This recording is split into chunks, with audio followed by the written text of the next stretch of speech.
Yesterday was a triumph of good against evil, and today we bury part of that evil that happened to these families, and we celebrate the good.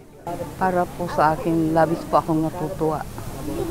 Dahil unti-unti na pong umuusad yung inaasam namin na katarungan at hustisya para sa aming mga namatayan.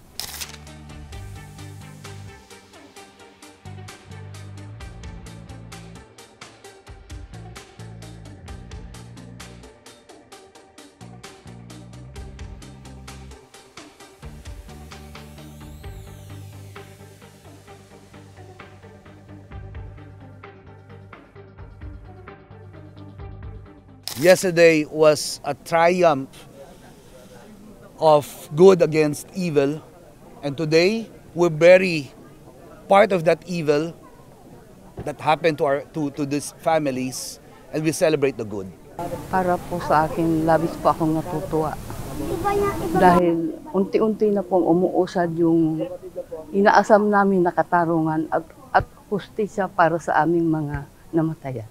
Gusto ko lang na maiparating sa kanya na aminin niya na lang lahat ang mga ginawa niya sa mga pagpapatay, sa pag-utos niya, kung inutusan man niya.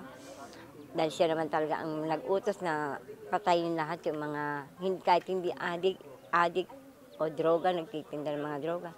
Kontento na si Duterte lang po yung mananagot. Dapat po lahat po ng mga kasangkot po ni Duterte, kagaya ni Bato, ni Bongo at mga kapulisan po sa community.